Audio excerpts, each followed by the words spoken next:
Alhamdulillahirrabbilalamin. Wassalatu wassalamu ala ashrafil anbiya wal mursalin Sayyidina wa habibina wa syafi'ina wa nuri qulubina Muhammad Habibi rabbil alamin wa imamil ghuril muhajjalin wa ala alihi wa sahbihi ajma'in. Subhanaka la ilma lana illa ma'allamtana innaka antal alimul hakim. Rabbi shrah li sadri wa yassir li amri wahlul 'uqdatam min lisani yafqahu qawli, amma ba'du. Yang sama-sama kita hormati, kita muliakan, kita cintai, kita banggakan, dan selalu kita doakan para alim ulama, para guru kita, orang tua kita, panutan kita, utamanya Kiai Khalis Mustari, Kiai Bambang, dan semua para Kiai Rahmat serta semua para Kiai, Habib Zainal Abidin, Habib Alwi, dan semua para panitia Subhan Al-Bushra yang sudah luar biasa berbuat untuk kita semuanya, dan semoga pahala daripada majelis ini terus mereka dapatkan dan menjadi jadiah untuk mereka dan orang tua mereka, Busyrawan dan Busyrawati, saudara kami yang dimuliakan oleh Allah. Alhamdulillah, patut kiranya untuk kita panjatkan puja dan puji syukur kita kehadirat Allah Subhanahu wa taala, karena masih sampai pagi hari ini senantiasa kita diberikan nikmat-nikmatnya, dan nikmat yang terbesar kita masih dikehendaki untuk melaksanakan ibadah kepadanya, dari mulai sholat subuh berjamaah, lalu kemudian berzikir untuknya, kemudian sekarang diperkenankan untuk kita menggali ilmu agamanya, dan semoga apa yang kita pelajari ini benar-benar menjadi ilmu yang bermanfaat, sehingga kita pulang ke rumah nanti menjadi orang-orang yang beriman dan bertakwa, serta bertambah keimanan dan ketakwaan kita, insyaallah. Amin ya rabbal alamin. Salawat serta salam tidak lupa selalu kita haturkan, kita persembahkan keharibaan junjungan kita, kekasih kita yang tidak ada seorang pun yang mengasihi kita melebihi darinya, itu Nabi kita Muhammad sallallahu alaihi wasallam, dan kepada seluruh kekasihnya, kepada seluruh kerabatnya, kepada seluruh sahabatnya, dan kepada seluruh pengikutnya sampai hari kiamat. Alhamdulillah, pada pagi hari ini telah dijelaskan panjang lebar oleh Ananda Al-Habib Alwi terkait dengan harapan yang berubah menjadi takdir. Setiap orang pasti punya harapan, dan harapan itu yang menjadikan setiap manusia lupa akan penderitaan. Di mana suatu waktu Allah Subhanahu wa taala berfirman dalam hadis qudsinya, kuntu kanzan mahfiyan, aku ini dulu adalah zat yang maha segala-galanya, tapi tidak ada yang tahu aku. Fa khalaqtul khalqa, maka kemudian aku ciptakan alam semesta ini. Untuk apa Allah Ta'ala menciptakan alam semesta? Supaya Allah diketahui. Kemudian Malaikat Jibril ketika melihat bumi itu kecil, dan Allah ciptakan alam semesta ini untuk manusia yang begitu banyak, tapi bumi tempat manusia itu sebegitu kecilnya, maka kemudian Malaikat Jibril komplain kepada Allah Ta'ala, ya Rabb, engkau ciptakan bumi begitu kecil, sedangkan manusia akan menghuninya begitu banyak.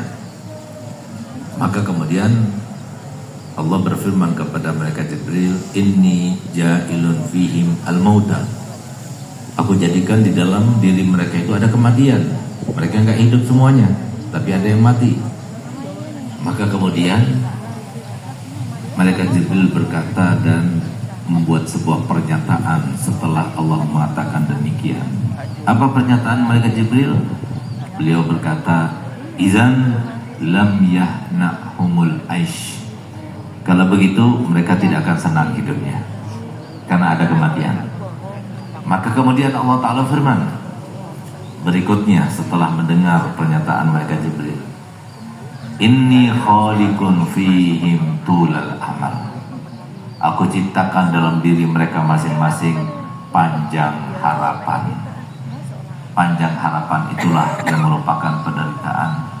Padahal baru saja kemarin ada masalah, baru saja kemarin ada kematian, baru saja kemarin ada sesuatu yang kemarin baru minta meninggal dunia, tapi sekarang sudah minta harapan-harapannya yang lainnya.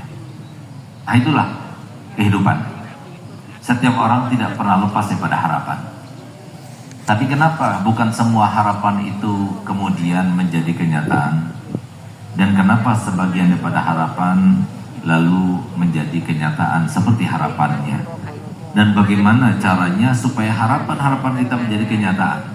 Nah, ini akan kita bahas, dan sebagiannya sudah dibahas oleh Al-Habib Alwi tadi.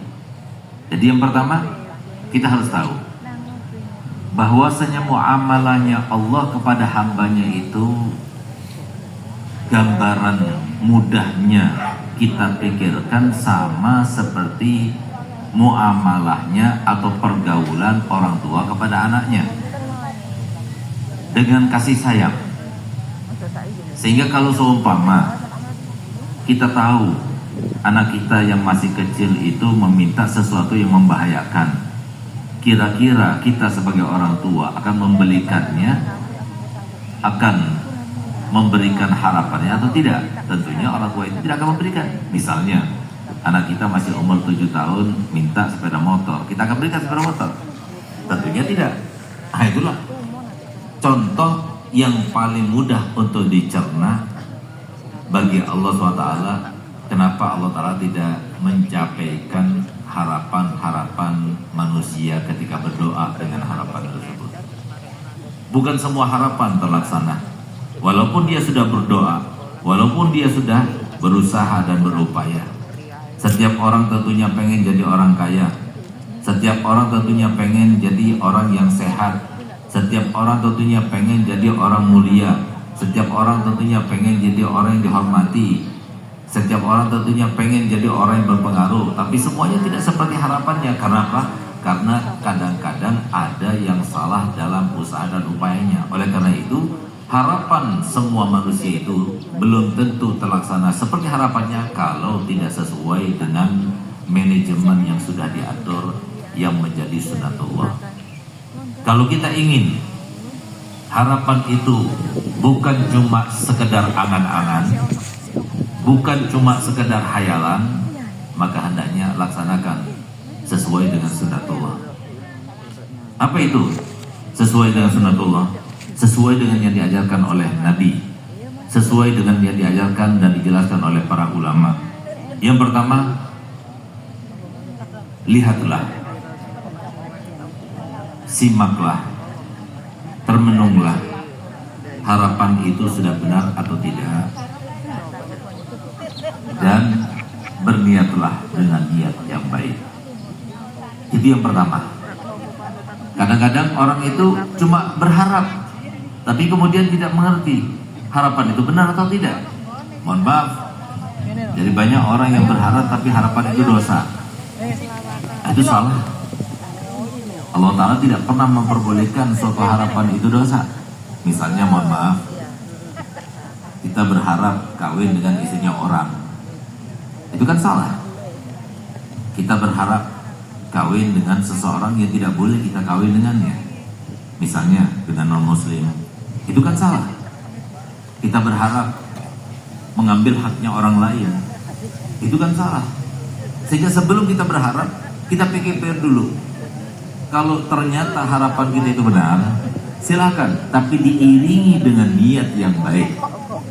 Kenapa? Karena niat yang baik itu penunjang sesuatu yang kita harapkan itu menjadi mulus jalannya.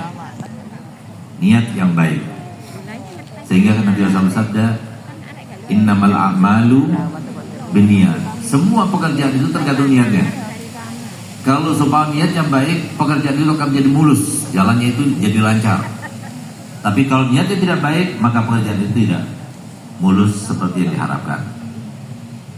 Lalu kemudian, yang kedua, Yang harus kita lakukan adalah amalan itu, pekerjaan itu harus setelah kita evaluasi benar tidaknya, setelah kita niati dengan niat yang baik, maka kemudian kita harus berdoa. Karena yang melaksanakan, yang menerapkan, yang menjadikan harapan itu benar-benar menjadi sebuah kenyataan, itu adalah Allah semata. Nggak ada orang lain, bahkan dirinya pun tidak. Tapi Allah yang menyatakan, walaupun dia sudah usaha, walaupun dia sudah upaya, tapi kalau Allah tidak melaksanakan, tidak berharap, tidak berkehendak, tidak terlaksana. Oleh karenanya kita sudah dipatenkan dengan sebuah zikir yang selalu kita disunahkan untuk membacanya, dengan kita diingatkan Allah Ta'ala sebuah zikir hauqalah, yaitu la haula wala quwata illa, nggak ada usaha, nggak ada upaya kecuali dengan kekuatan Allah.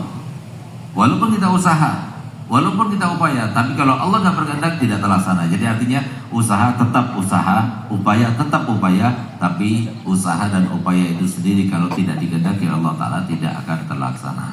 Oleh karenanya supaya usaha dan upaya kita dikehendaki Allah Ta'ala, bagaimana caranya? Berdoa.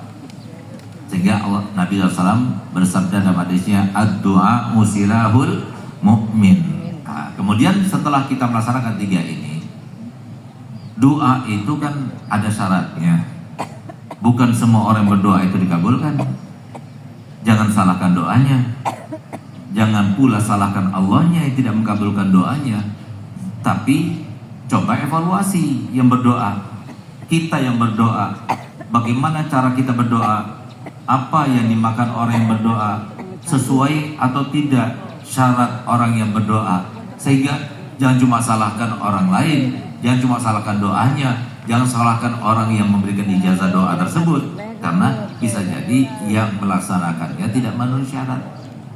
Sehingga kemudian Nabi SAW bersabda dalam hadisnya, ada seseorang yang dia itu dari pakaiannya lusuh, badannya itu tampak tidak rapi, kotor karena jauh perjalanan yang sudah ditempuh.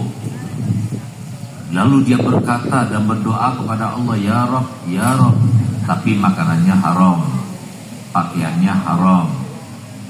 Bagaimana akan diterima oleh Allah Ta'ala doanya? Nah, ini salah satu contoh gambaran orang yang berdoa tapi tidak memenuhi syarat, doanya itu akan diterima oleh Allah Ta'ala. Nah, maka jangan salahkan doanya, jangan salahkan orang yang memberikan ijazah doa tersebut, jangan salahkan Allah yang tidak menerima doanya. Karena apa? Karena ternyata orang tersebut berdoa tapi dengan cara yang salah. Oleh karenanya Nabi SAW bersabda di dalam hadisnya, setiap orang yang makanannya halal, maka anggota badannya itu akan digunakan untuk sesuatu yang sifatnya itu taat. Tapi setiap orang yang makanannya haram, maka anggota badannya itu akan digunakan untuk sesuatu yang sifatnya itu maksiat. Nah, ini contohnya. Kalau seumpama, alhamdulillah, saya sudah berdoa dan saya sudah berusaha untuk tidak makan makanan yang syubhat, apalagi haram. Tapi kok tidak terlaksana juga, tidak kabul juga, tidak menjadi harapan, tidak menjadi kenyataan seperti yang kita inginkan. Perlu difahami, doa itu nggak harus terlaksana seperti yang kita harapkan langsung menjadi nyata. Karena doa itu bisa jadi terlaksananya itu sesuai dengan yang disabdakan oleh Nabi. Itu bisa menjadi 3 kategori. Yang pertama, sesuai dengan harapan, minta mobil langsung dikasih mobil. Yang kedua, bisa jadi itu sebagai tolak bala. Yang ketiga, bisa jadi itu adalah penghapus dosa. Bisa jadi itu disimpan Allah Ta'ala untuk nanti di akhirat. Terkabulnya itu nanti di akhirat, sehingga menjadi sesuatu yang menggembirakannya, yang melepaskannya daripada himpitan-himpitan nanti di akhirat. Tapi tidak dikabulkan di sini di dunia, tapi dikabulkannya di akhirat nanti. Yang dia itu nanti akan syukuri. Coba seumpama dia itu kabulkan di dunia, dia tidak akan senang, gembira seperti senangnya ketika dikabulkan di akhirat nanti. Nah, ini satu contoh. Nah, jadi terrealisasinya doa kita itu bukan harus terlaksana semua harapan kita di dunia, tapi bisa jadi seperti itu. Nah, oleh karena itu kemudian setelah kita berusaha dan doa kita sudah kita panjatkan, istiqomah. Itu yang keempat, berusaha. Karena banyak di antara kita, saya sudah dikasih ijazah, saya sudah melaksanakannya selama seminggu, 2 minggu, 3 minggu, sampai sebulan, tapi belum dikabulkan juga, akhirnya berhenti. Nah, ini yang bikin orang itu kadang-kadang tidak mencapai harapannya karena tidak diukur dengan harga daripada apa yang diminta. Padahal kalau kita itu tahu dengan apa yang diminta, lalu kemudian kita ukur dengan dunia yang kita harapkan, maka kalau untuk urusan dunia kita mau berkorban, tapi kalau untuk urusan akhirat kenapa tidak mau berkorban? Jadi kadang-kadang kalau untuk urusan dunia kita mau bekerja dari pagi sampai malam untuk kita mendapatkan apa yang kita inginkan, tapi kalau untuk urusan akhirat baru cuma sebulan kerja sudah dia mau berhenti. Nah, ini salah satu contoh. Saya masih teringat dulu, saya disuruh, saya punya abah untuk baca Yasin 41 kali setiap hari Selasa. Setiap hari Selasa itu saya baca sampai 4 tahun lamanya. Coba kalau seumpama saya perintahkan anak saya gitu sekarang ini, anak-anak muda ini, belum tentu mereka mau melaksanakannya sebulan lamanya. Nah, tapi orang dulu, orang kita mau taat sama orang tuanya dulu sampai 4 tahun namanya, sampai disuruh berhenti baru kita berhenti. Nggak disuruh berhenti, kita nggak mau tanya dulu, bis sudah suruh berhenti, bi nggak mau tanya, tapi suruh berhenti baru kita berhenti. 41 berarti 2 jam 45 menit baru selesai kita bacanya. Istiqomah setiap minggu kita baca. Tapi kan dari perintahkan orang tua, kita nggak tahu apakah terkabul atau tidak hajatnya. Yang penting karena itu suruh orang tua, kita laksanakan. Nah, coba orang sekarang baru sekali, 2 kali, 3 kali, wah ini nggak mustajab, nggak mancur ini doanya, nggak mancur ini amalannya, langsung ditinggal. Nah, jadi tanpa melihat bagaimana apa yang kita harapkan itu memang perlu kepada pengorbanan. Oleh karenanya, jadi memang biasanya Allah SWT itu menguji dulu sebelum memberi. Jadi harus sabar kita menjalaninya. Jadi istiqomah dulu. Kemudian yang kelima, supaya harapan itu menjadi sebuah kenyataan, kita harus yakin bahwasanya Allah SWT lebih tahu mana yang terbaik untuk kita. Sebagaimana tadi disampaikan oleh Ananda Habib Alwi, bahwasanya Allah Ta'ala lebih tahu timingnya. Allah Ta'ala lebih tahu apakah ini baik untuk kita atau tidak. Sehingga di dalam sebuah hadis Qudsi, hadis Qudsi itu adalah Allah berfirman, Nabi Muhammad sebagai perawinya disebutkan, inna minal ibadi man laysa lahu illal ghina falau afqartuhu lakafar wa inna min ibadi man laysa lahu illal faqr falau aghnaytuhu lakafar wa inna min ibadi man laysa lahu illas sihah falau asqamtuhu lakafar wa inna min ibadi man laysa lahu illas saqam falau sahhahtuhu lakafar. Sungguh di antara hamba-hambaku itu ada yang tidak layak baginya kecuali kekayaan. Kalau aku berikan kemiskinan, dia akan kafir. Dan sungguh di antara hamba-hambaku ini ada yang tidak layak baginya kecuali kekayaan. Kalau aku miskinkan dia, dia akan kafir. Dan sungguh di antara hambaku ada yang tidak layak baginya kecuali sehat. Kalau aku sakitkan dia, dia akan kafir. Dan sungguh di antara hambaku itu ada yang tidak layak baginya kecuali sakit. Kalau aku sehatkan dia, dia akan kafir. Jadi Allah lebih tahu. Kita masih ingatkan bagaimana Qarun. Qarun itu adalah orang terkaya di zamannya. Nggak ada mungkin sekarang ini sekaya Qarun. Jadi Qarun itu kunci kekayaannya saja itu dibawa, diangkut sama orang 200, dan itu terbuat dari emas kuncinya. Nggak kuat 200 orang untuk buka gudangnya saja. Siapa dia? Dia seorang yang mukmin kepada kepada Nabi Allah Musa, kerabatnya Nabi Musa, orang dekatnya Nabi Musa, mukmin dengan Nabi Musa. datang kepada Nabi Musa setelah sebelumnya orang yang sangat dekat kepada Nabi Musa, taat kepada ibadah kepada Allah Ta'ala, sangat taat kepada Nabi Musa, tapi kemudian dia itu datang kepada Nabi Musa, doakan supaya aku menjadi orang kaya. Kata Nabi Musa, jangan, lebih baik kamu seperti itu saja, nanti kamu kaya di surga. Kata dia, tidak, aku ingin kaya di dunia. Akhirnya setelah maksa didoakan, jadilah orang kaya. Setelah jadi kaya, akhirnya lupa kepada Nabi Musa, lupa. Bahkan dia itu tidak merasa bahwasanya dia kaya karena doanya Nabi Musa. Dia kaya karena usahanya sendiri. Dia kaya karena nasibnya sendiri. Akhirnya dia keluar daripada agamanya, dia murtad, bahkan dia kufur, dia kafir, dan akhirnya kemudian semua kekayaannya dan dia sendiri dimasukkan ke dalam tanah oleh Allah Ta'ala. Ini salah satu contoh. Nah, oleh karenanya, jadi semuanya itu adalah cobaan daripada Allah SWT. Dan benar apa yang disampaikan oleh Ibn Athaillah Al-Asqalani, di mana beliau katakan sesungguhnya keadaan kita itu baik. Dengarkan apa kata beliau. Iza a'taqallahu ashhadaka birrah, wa iza mana'aka ashhadaka gahrah, wa huwa fi dzalika muta'arrifun ilaik. Kalau Allah memberikan harapanmu, berarti Allah menunjukkan kepadamu kebaikannya. Kalau Allah mencegah apa yang jadi harapanmu, berarti Allah menunjukkan keperkasaannya. Kalau yang pertama jelas, kalau semua kita minta apa Allah berikan, berarti Allah menunjukkan, Allah baik banget ya. Nah, itu yang sering kita pahami. Kalau sudah kita berdoa Allah kasih, Allah baik banget, ya kan? Tapi kalau seumpama Allah tidak memberikan apa yang kita minta, maka bukan berarti Allah tidak baik, tapi Allah sedang menunjukkan bagaimana keperkasaannya.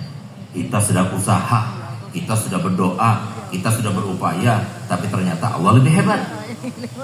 Walaupun kita usaha, walaupun kita nebeng, walaupun kita di backing dan sebagainya, tapi karena Allah lebih hebat dari siapapun, maka tidak akan bisa terrealisasi apapun yang kita inginkan. Kenapa? Allah lebih hebat, Allah lebih perkasa. Itu ditunjukkan Allah Ta'ala.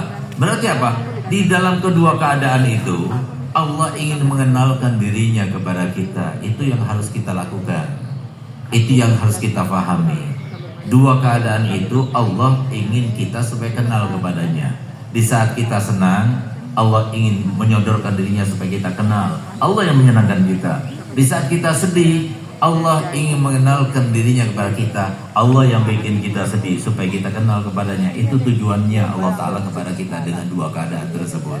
Oleh karenanya, ayo sama-sama kita meyakini bahwasanya keadaan apapun yang sedang kita alami sekarang ini, bukan cuma saya yang mengalaminya, tapi kamu juga, dia juga, mereka juga, dan kita semuanya juga sama.